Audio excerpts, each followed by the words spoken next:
This is Chuck Marshall, and I'm with Life in Michigan, and I'm talking to Jeff Daniels. Jeff, how are you? Good. Awesome. So you recently did a couple of shows over at the Chelsea Ale House. How did that come about? I'd known Aubrey and for quite a while when she was the CCA here in Chelsea, and I liked what they were doing and live music in Chelsea. I mean, Ann Arbor's got it, but Yep. You can see people trying to create that scene. She's one of them. Ben's band, my son's band, had played there, and some great artists there. Like, I mean, I don't know all of them, but Jason Denny is. I'm a disciple of his playing, and Jason's played there. So it's like, how can I help? And so by coming in there and playing a few nights and just to see, for me, it's what triggered it was Woody Allen in New York. When he's in New York, he's got a little Dixieland quartet or something that he plays with at a place called Michael's Pub. Okay. On the east side of New York City. And he comes in on Monday nights, doesn't talk to anybody. The quartet comes in, they play for whatever, hour and a half. Yeah. And then they leave. It's just Woody playing live and keeping his chops up. And But he chose Michael's Pub because it's around the corner from his apartment. I said, well, the ale house isn't that far from my house. Yeah. What if I had a place where I could go and just keep that live show, in this case the live solo show, kind of tuned up? Yeah. And so you gotta, the best way to get good is to play out a lot. Right. I mean, there's no substitute for it, and game conditions kind of thing. And so the ale house might be a real good spot for me to do that kind of thing. And it's fun. I love interacting with 100 people. It's a different show than playing to 500 or 1,000. Right. Yeah. So I was at the April 1st show. It was fantastic. It was a lot of fun. It's very nice. Thanks. Yeah. How is it from your perspective for that? Playing to that small crowd. It's good. Where do the old jokes work? And I never know what I'm going to do. Yeah. I never know. I had a guy that was just not cracking a smile about 8 feet from me. I know, that was funny. And so I knew I could turn this into a running joke. And I challenged him. I said, I'm going to make you laugh before this night's over. I don't care what I do. I don't do anything, And so then everybody, it's just you there's a way to engage the audience when there's 100 people. That's fun. You try to get them in the palm of your hand where you can control it. You make them, and part of that is the variety of the set list. I mean, I'll follow, Have a Good Life Then Die, which is this road rage song that usually has them laughing pretty hard, and with something like Grandfather's Hat that just is like this whole kind of gut punch. Right. And what you learn from theater and playwriting and storytelling is that if you make them laugh, you soften them up. Yeah. And now they're open to a more of an emotional punch with something right behind it. Stuff like that is fun to figure out and come to play with when it comes to sets and walking on stage at the Ale House. I get to practice that. Yeah. Yeah. Well, and that kind of leads into my other question is, so, there definitely was a humor theme to the show that I saw on the first. Yeah, I cranked up the comedy on that. Were you just feeling that way, or was that how you wanted the audience to I'd played 2 weeks before, and I had rolled out a lot of old blues, drifting blues, matchbox blues, deep river blues. I played that show. I played stuff I wanted to play, which is fine. Yeah. But they weren't as interested, and it was a Saturday night, with the Ale House. A third of it is a bar, and the 2/3 is seating. Yeah. And so I wanted to do a better job at grabbing them and not letting go. Right. So I led with like half a dozen comedy Yeah. songs and just had them so no, you're here to see a show, Right.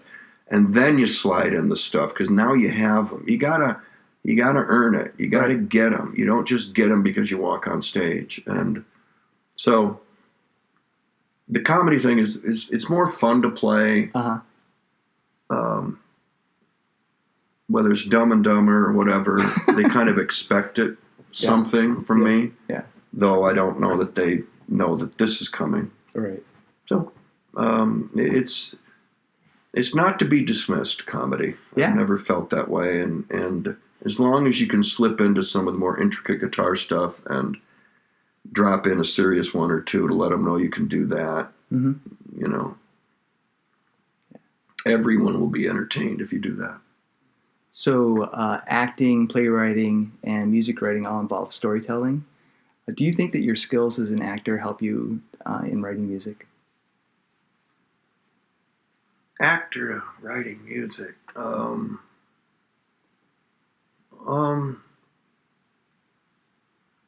don't know. I guess I write for me. I tailor it. When I write plays, I tailor it for certain actors at the Purple Rose Theater Company. Uh-huh. And so maybe and certainly some of the ones that I write that I know are going to go into the set, they're tailored to be acted. They're written to be acted, not just sung because you've got this voice that, Alicia Keys liked, on the show or something. There's got to be, I got to bring more to it than that because I don't have that voice. So, the actor knows how to time a pause, know how to hang on to dramatic tension is not unlike musical tension before you deliver the next line and the timing of the joke and all that. So the actor, he informs all of that. But I might write to it on occasion, knowing that I got an actor that can find whatever emotion it is. Or evoke, not just the actor can find it, because it's not important whether the actor feels it. This is the thing you learn in theater. The audience has to feel it. Yeah.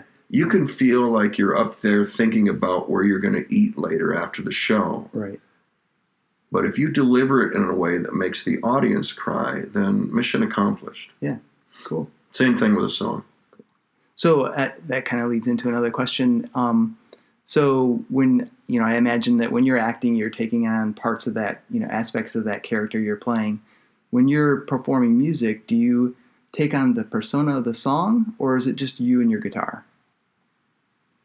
In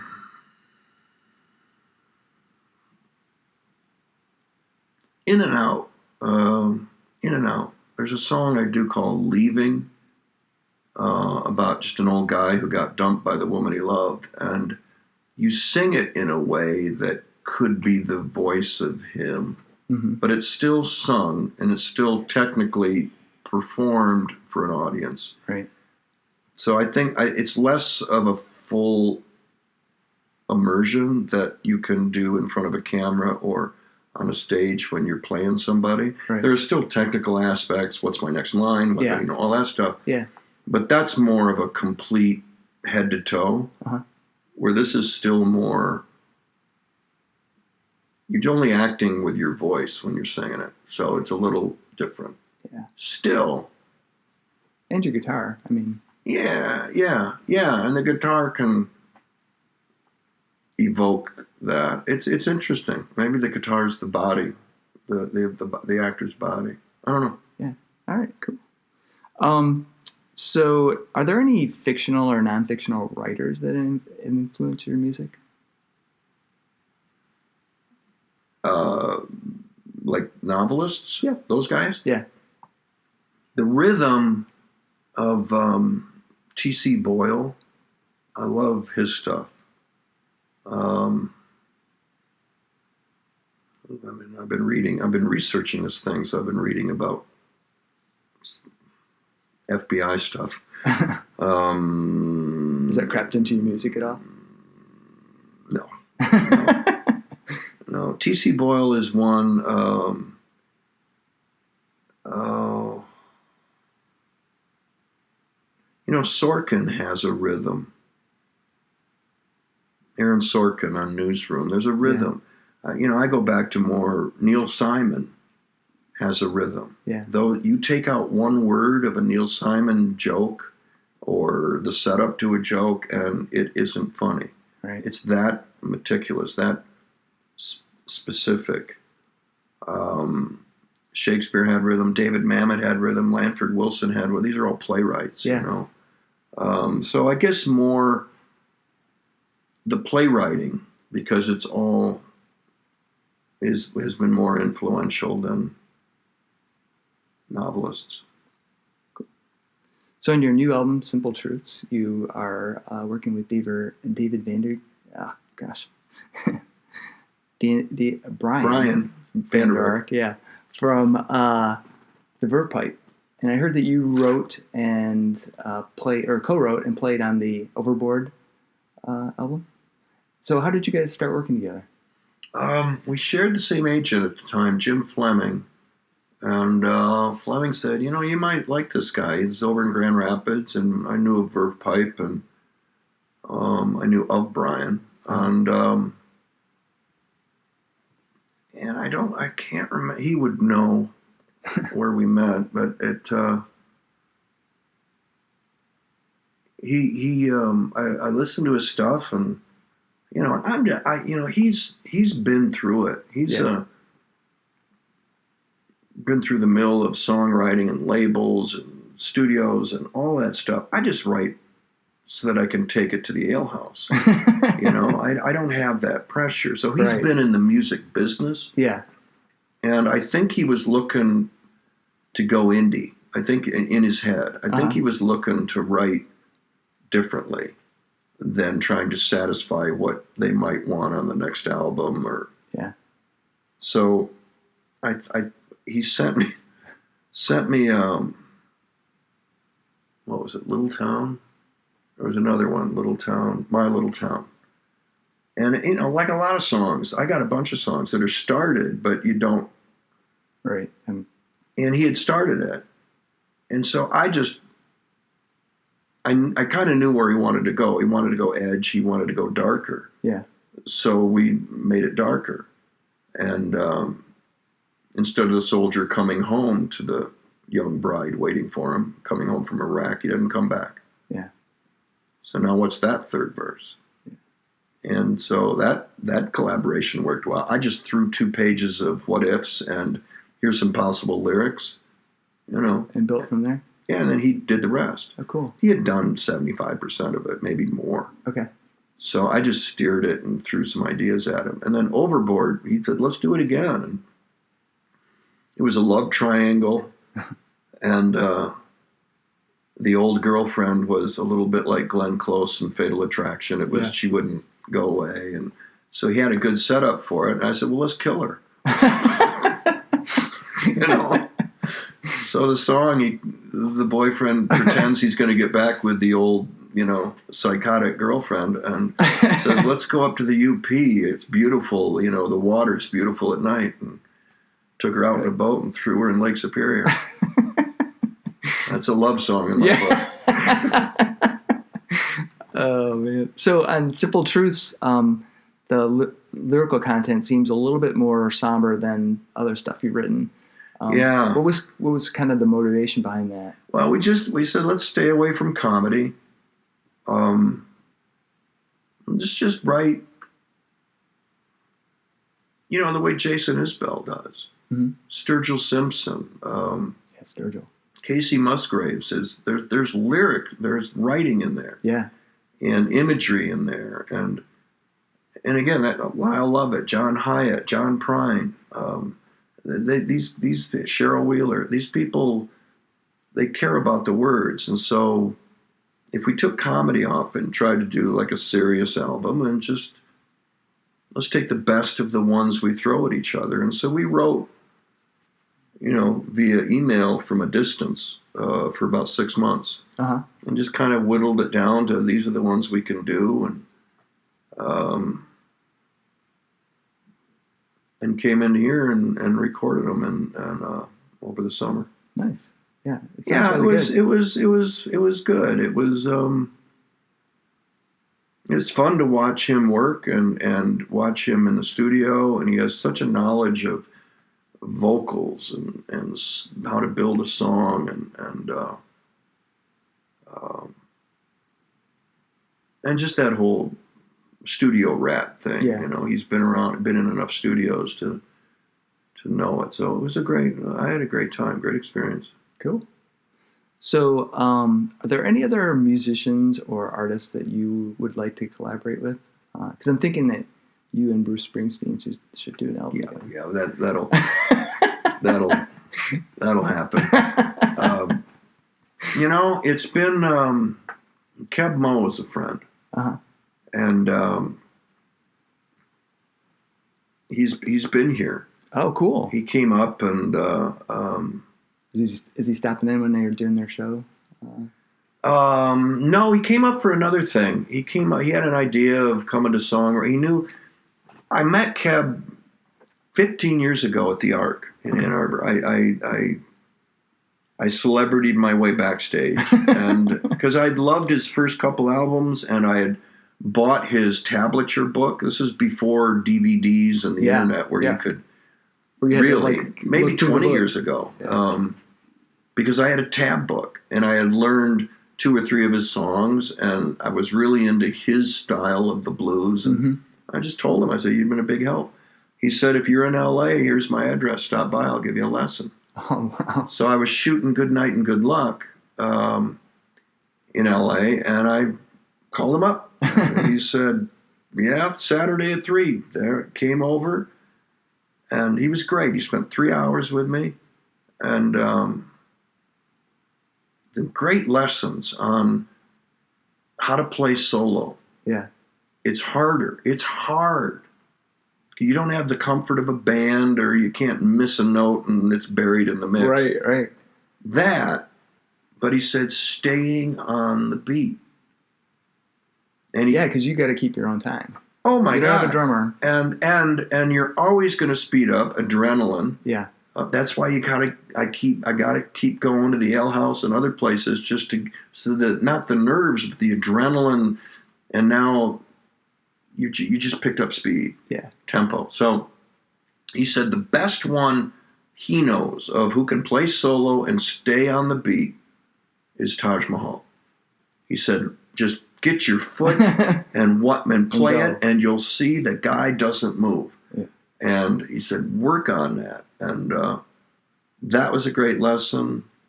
Get there late was a great lesson. White people are ahead of the beat, black people are behind it. But he said, don't get there. Yeah. Just get there. Yeah. And it's the spaces in between. All that stuff was fascinating. So he even sat in with me in Portland, Oregon. I played, and he was there at the time, and he called me up. He said, "I hear you're playing." I said, "Bring a guitar and an amp." He goes, "All right." Cool. And I was like, "Oh, my God." Are you going to I stayed on beat that show. He was in the wings. I was just, if I did nothing else, I was going to stay on the beat. With him. So we just got a friendship going, and then he just called up, and he would do some acting things with John Sayles. He did something. He might, hey, tell me what to do. This is new to me. Yeah. So I give him some easy acting tips that really will just tell the truth. Right. Look the guy in the eyes and tell him the truth. Right. Don't worry about camera. And if you can do that, then you'll win. And so he came up, and we spent the day. We wrote a song together. Awesome. And we talked about a couple weeks ago. He said, let's get together, write some stuff. Yeah. Because he's coming to town with Taj. Yeah, I don't know. What month is that? Gosh. I want to say... I looked at that. I'm going. I want to say May, but I'm not positive. It might be June. I'm working, so... Okay. Yeah, it's killing me. That would be. I would be in blues heaven. Yeah. Awesome. So, at this point in your career, what do you get more satisfaction from, music or acting? Since Newsroom, the acting has measured up to the satisfaction I get out of writing and playing. Mm-hmm. It's hard to top playing or going on tour with Ben's band. My son Luke is a tour manager, and to be out there with your son and his band, and the fact that they're players, and it's just that nothing could top that. Yeah. The acting roles, though, have been challenging, and so that is still satisfying. If they weren't, if I was, say, doing a TV series and it just was, you could just tell it was formula, and Right. it was one of those, which is fine. It employs a lot of people. God bless you, but I'd quit. I'd be done.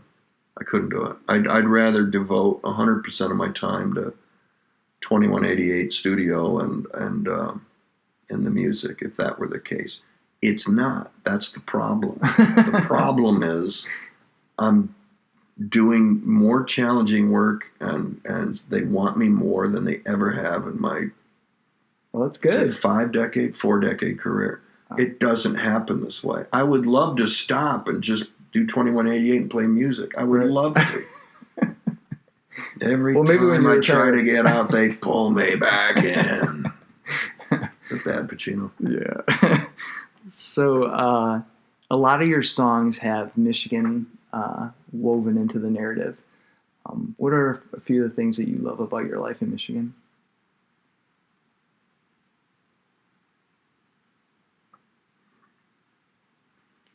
It's not that it's the most beautiful place in the world, though there are the Traverse Cities and the beaches and the Manastees and the Big Bay, Huron Mountain Club, Big Bay, all of the Upper Peninsula. Yeah. You know, it's there's some beautiful places. I was just thinking about this the other day. There's no bullshit here. And that's kind of indicative of the Midwest. But it's not, it's that where I work, in New York and LA, Hollywood, it's all about that. Not bullshit, but just that kind of taking on a glamour and appearances, and it's a fine line between being seen and being worthy of being seen. Mm-hmm. And doesn't you can get that here. And so there's an unadorned lifestyle, a simplicity to it that also is right next to an honesty and a kind of truthful way to go through the day without having to be famous or be important or be someone you want to project to people. That's where I work. Right. And I don't do a very good job at that anyway. But so this is a wonderful, it's just the opposite of that. And I need all of this in order to endure what I have to endure when it comes to that kind of thing. Yeah. In as an actor, I love between action and cut. I live for between action and cut. Yeah. All the rest of it is the job. Yeah.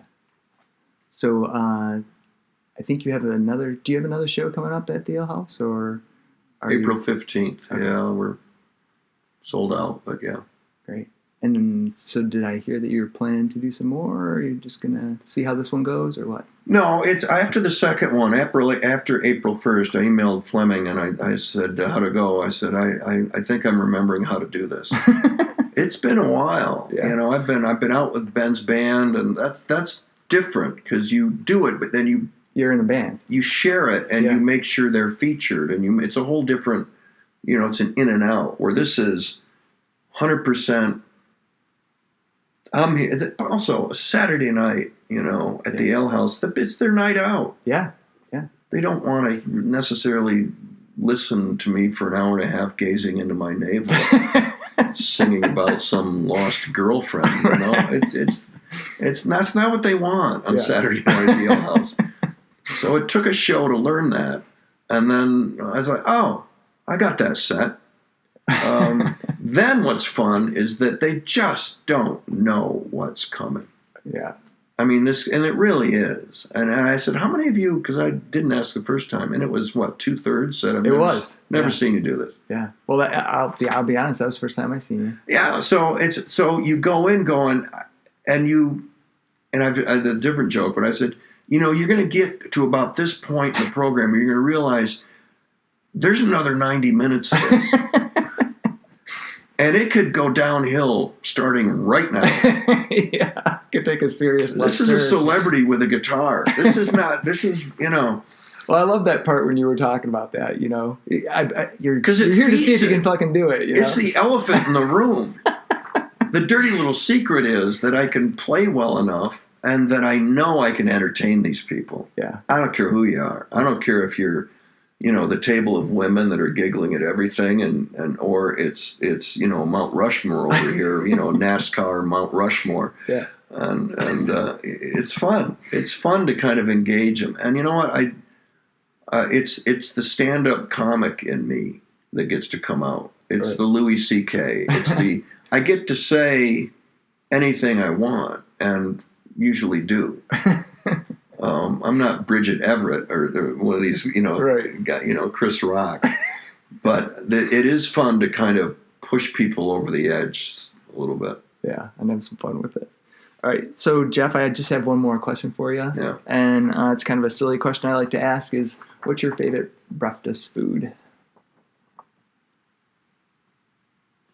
I'm into that cashy organic island vanilla cereal with one fake sweetener, trivia, healthier, and some raspberries. Wow. Not bad. Yeah, my cardiologist would be very happy. Awesome. Well, thanks so much for taking the time to talk with me. I appreciate it. Yeah.